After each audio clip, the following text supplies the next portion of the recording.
কিন্তু রুমি চাইটা কি? মেঘকে দেখো, চৈতি ওকে ঠিকই শিখিয়ে দেবে কিভাবে ভালোবাসার কথা বলতে হয়। ভেবেছেন যে রুমি এই মেয়েটাকে বিয়ে করে ফেলবে, আপনি কানাডা চলে যাবেন, সবকিছু ঠিক হয়ে যাবে।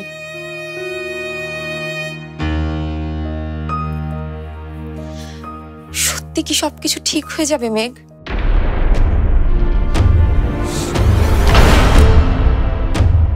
আর তোর জন্য আমি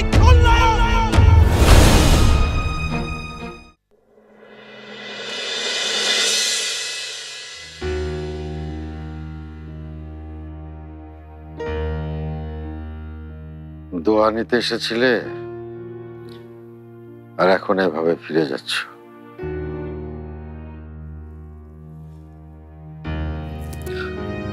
দোয়া করি মা, অনেক বড় হও, বাকি জীবনটা যেন সুখে শান্তিতে কাটে।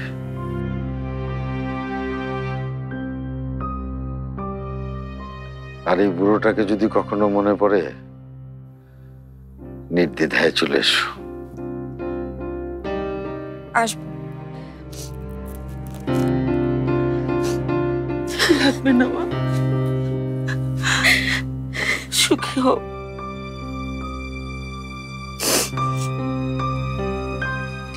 ভেবেছিলাম ছেলে বউ নিয়ে এসেছে, এখন তুমিও চলে যাচ্ছ। আর রুমি তো রুমি ফিরে আসবে আন্টি, একজন শুদ্ধ মানুষ হয়ে ফিরে আসবে, আপনাদের যোগ্য সন্তান হয়ে ফিরে আসবে। আর তুমি যখন ডাকবেন তখনই চলে আসবে। ডাকার কি দরকার, থেকে যাও আমাদের সাথে। রুমি স্যারেন্ডার করলেও আপনাদের কাছে শশী থাকছে, কিন্তু আমি থেকে গেলে আমার আব্বুর কাছে কোনো সন্তানই থাকবে না।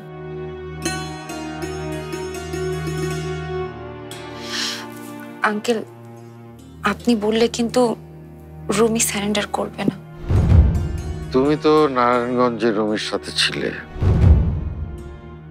রুমি ওখানে যা যা করেছে তার সবই তুমি জানো। তুমি আমাকে বলো তো, ওখানে সে যা করেছে তাতে কি ওকে ক্ষমা করে দেয়া যায়? রুমি, তুমি আবিরকে মেরে ফেলেছো? হ্যাঁ,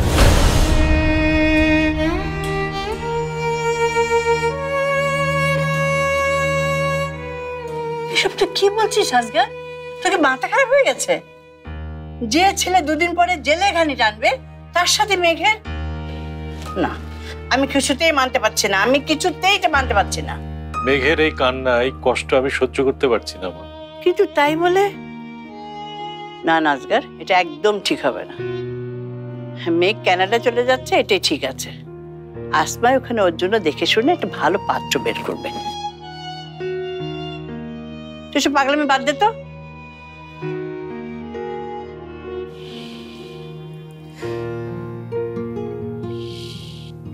আব্বু, তুমি কি আপুর কাছে জিজ্ঞেস করেছিলে ও নিজে কি চায়? কথা বলতে গিয়েছিলাম, দেখলাম চিঠিগুলো দু হাতে জাপটে ধরে কাঁদছে। আপু শুধু আজকেই কাঁদছে না আব্বু, সেই যে আমরা রুমি ভাইকে ঢাকায় আনতে গেলাম, এরপর থেকে আপু প্রতি রাতেই রুমি ভাইয়ের জন্য কাঁদে। তুমি আমাকে আগে জানাওনি কেন? আপুর অসুখটার কারণে আমি ঠিক শিওর হতে পারিনি যে ওটা আপুর হৃদয়ের কান্না কিনা। বর্ষা, ও অটোফোবিক হলেও মানুষ, ওর কষ্টগুলোর প্রকাশের ভঙ্গি হয়তো আমাদের মতো নয়, কিন্তু ওর কষ্টগুলো তো আমাদের মতোই। সরি আব্বু। তোমার সরি হওয়ার কিছু নেই। তুমি যে মেঘকে কতটা ভালোবাসো সেটা তো আমি জানি, কিন্তু কি করি বলো তো? একদিকে মেঘ এরকম কাঁদছে, আর একদিকে মা এরকম জিদ করে বসে আছে।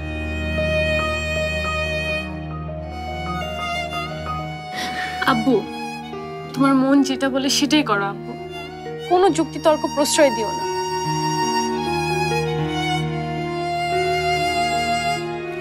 থাক মা, সালাম করতে হবে না। এমনিতেই অনেক দোয়া তোমাদের জন্য। ভালো থেকো।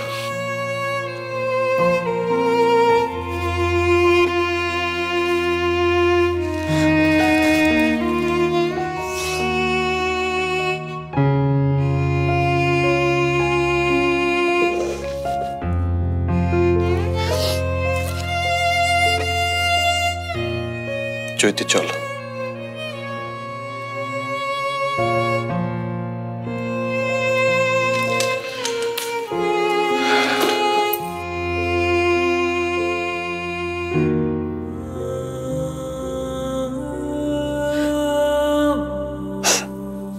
মা, আমি একটু বর্ষার ওখানে যাচ্ছি। আমার বন্ধু আমাকে একটা কাজ দিয়ে গেছে, সে কাজটুকু সারতে। যাও। তপু ভাই তো আমার সাথে যাচ্ছে, কিন্তু মামুন কোথায়? মামুন আমার উপর রাগ করে হয়তো বা কোথাও বসে আছে। চিন্তা করো না, চলে আসবে।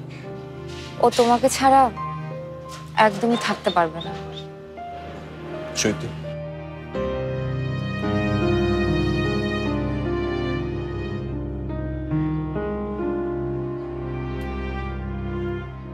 এটা আমার জন্য, এটা আমার জীবনে পাওয়া সব থেকে দামি উপহার।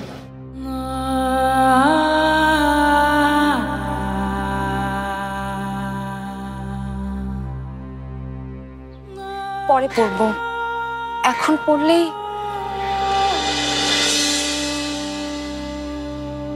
রুমি,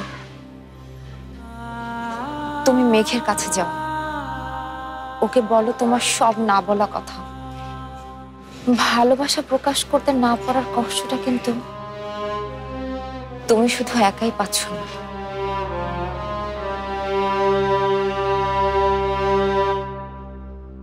বলবো।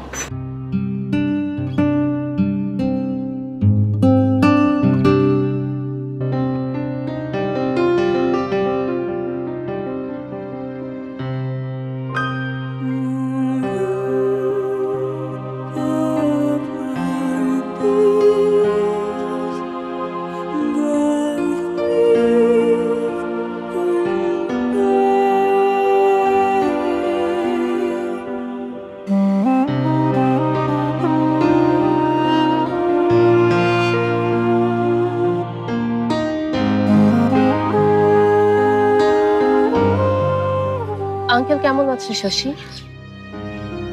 ভালো। আর আন্টি? মাও ভালো আছেন। আপনি যাও, তুমি বর্ষার সাথে ভেতরে যাও, ওর বিয়ের জন্য যা যা কিনেছি একটু দেখো, আর আর কিছু লাগলে জানিও, তোমাকে নিয়ে শপিং এ যাবো।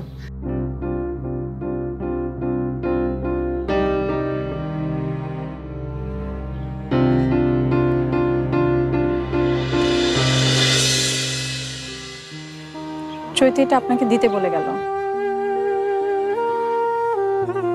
উনি চলে গেছেন? হ্যাঁ, বলল আপনি যতটা সাহস নিয়ে নিজ হাতে ওকে এটা দিয়ে আসতে পেরেছিলেন, ততটা সাহস ওর নেই, তাই আমি যেন আপনাকে পৌঁছে দিই।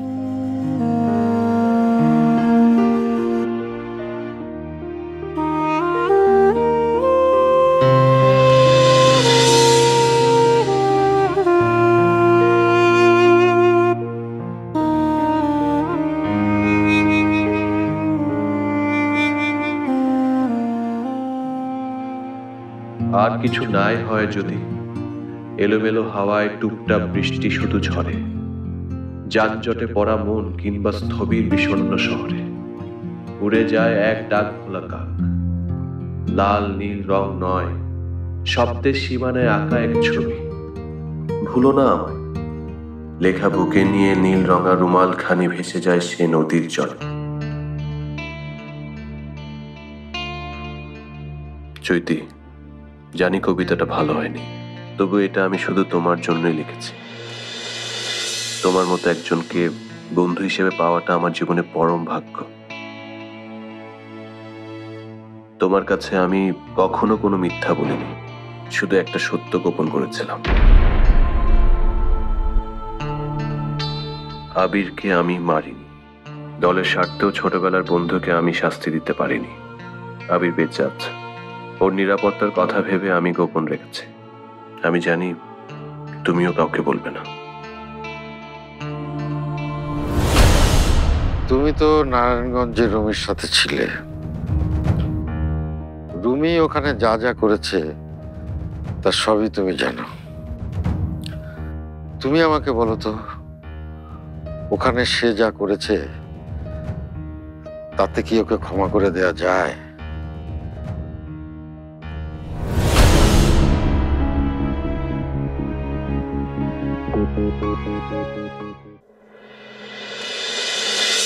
আঙ্কেল, আপনাকে আমি ভুল বলেছিলাম। রুমি এমন কোনো অন্যায় করেনি যেটা কিনা আপনি ক্ষমা করতে পারবেন না। ওর মন সবসময় শুদ্ধ। তুমি কি নিশ্চিত?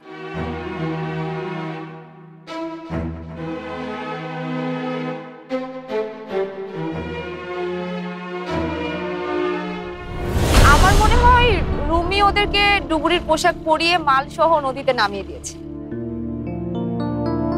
তীরে ফেরার আগে আমি ওদের দুজনকে নামিয়ে দিয়েছি।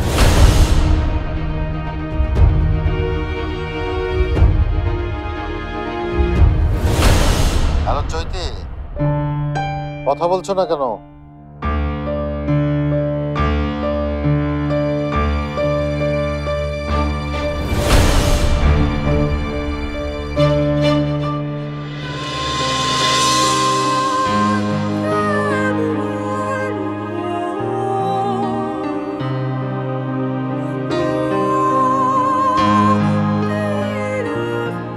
রুমি, আমি নিশ্চিত আঙ্কেল, ওর অপরাধের থেকে রুমির অনুশোচনার পরিমাণটা অনেক অনেক বেশি। সাবধানে যেও।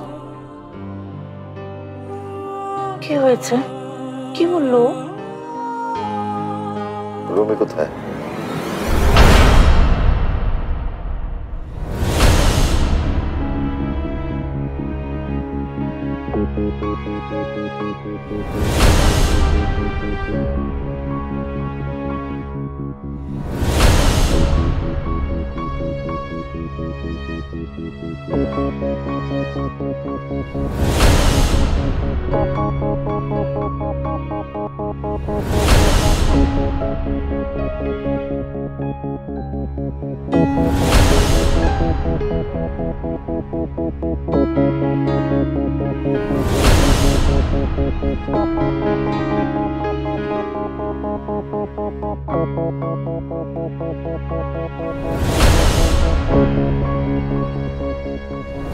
আমার বাইরে তো ঢাকার গাড়িতে উঠতে দেখলাম ভাই।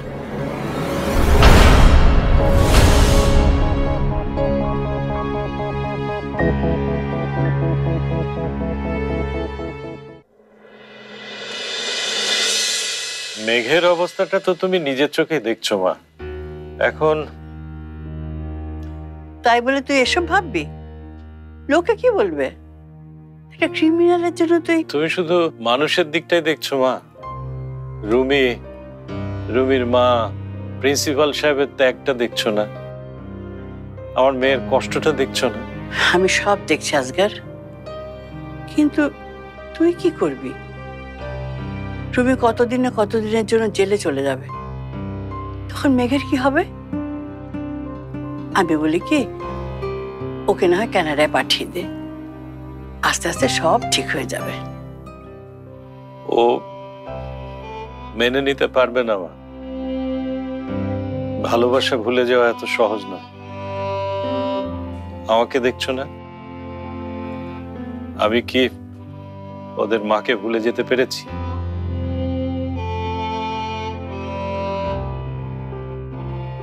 মেয়েটা না পারছে আমাদেরকে কিছু বলতে, না পারছে রুমিকে কিছু বলতে। আমার মেয়েটা খুব কষ্টে আছে মা। তাহলে তুই কি করতে চাচ্ছিস বাবা? গিয়ে ওর সাথে কথা বলি, জানাই ও যেটা সিদ্ধান্ত নিতে চায় মনের মধ্যে কোনো দ্বিধাদ্বন্দ্ব না রেখে সেটাই যেন করে। এতে আমরা মোটেও রাগ করব না। তাতে ও যদি রুমির জন্য অপেক্ষা করতে চায় করুক, যদি কানাডায় চলে যেতে চায় যেতে পারে, কিন্তু আমাদের কথা ভেবে নিজেকে যেন কষ্ট না দেয়। বলবো মা? ঠিক আছে, বল।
মেঘ,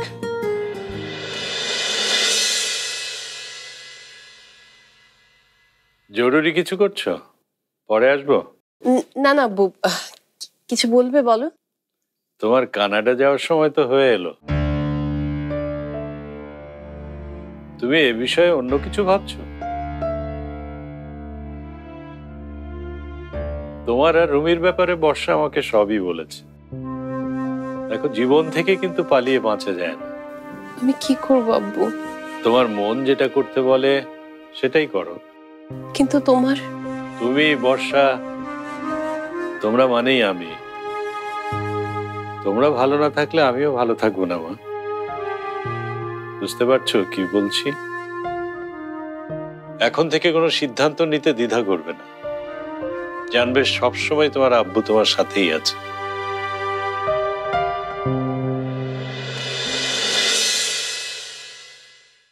ওর সিদ্ধান্ত ওকেই নিতে দাও রেজওয়ানা।